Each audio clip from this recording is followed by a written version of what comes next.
It is an image that marks a new chapter in Dallas history. After 81 years, Robert E. Lee no longer has a place to stand in the city. It took a legal battle and 3 different cranes, but today, crews finally pulled the Confederate monument off its pedestal. General Lee made a final ride through Dallas tonight down Hall Street along the 75 and Woodall service roads. Police halting traffic and drivers gawking at the sight of the Confederate statue rolling down the road. And we could not help but see the irony of this image. Lee's statue crossing the Margaret Hunt Hill Bridge, slowly rolling beneath the Stars and Stripes of the United States before going into storage in a Grand Prairie warehouse. There has been a passionate response on social media to the statue's removal. We want to know what you think should happen to the Robert E. Lee statue. Should it be put up in a museum, become a private display, or be destroyed? Get out your cell phones and click on the WFAA app and scroll down to the Vote Now tile. We're going to have those results in just a moment. Now, we mentioned the passionate response. It's part of a larger conversation about race taking place across America. And tonight, Kevin Reese had a front row seat as that conversation came to a park in Dallas. Kevin? Yeah, and the goal by city leaders was to remove this statue before it could become a flashpoint between opponents and supporters in clashes like we've seen in other parts of the country. Instead, today, here, as we watched it leave, we listened in on conversations, mostly respectful conversations, about the statue, its history, its message, and where we all go from here. What do you think it's like welded down onto that marble thing? This second attempt to remove Robert E. Lee and the soldier riding with him started at 3:30 in the afternoon.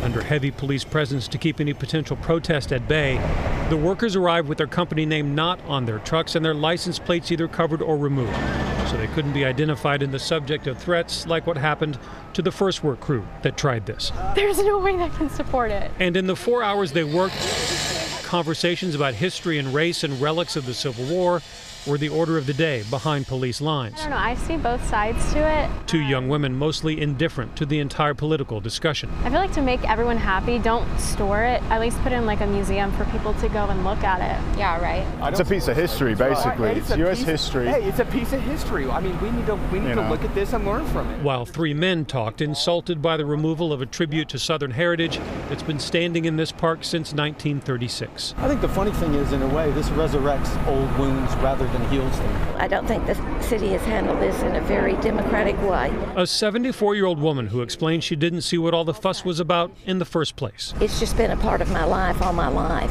And every time I've looked at it, have never once thought about oppression or slavery. I'm going to enjoy this.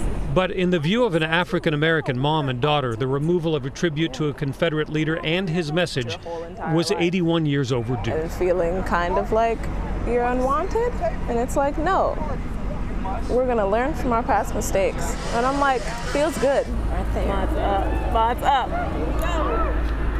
Oh. Mostly cheers echoed through this park when the statue was finally wrested from its base and loaded onto a trailer for its next trip to a City of Dallas storage facility. No violence, no major protests, just another trip down a Dallas street for a Confederate general, riding into the sunset while the debate over what his legacy should be lives on. The end of an era. We'll have to see what the park becomes. The conservancy that takes care of this park and that statue reminded everyone tonight they do not own the statue. They only take care of this park and the grounds here in Arlington Hall, and said tonight they hope that everyone will unite with them to create a positive future for this park. As for the next decision, what to rename this place, General Lee's name is still here and his complicated legacy very much here as well. Live in the Oaklawn neighborhood of Dallas, Kevin Reese, Channel 8 News. All right.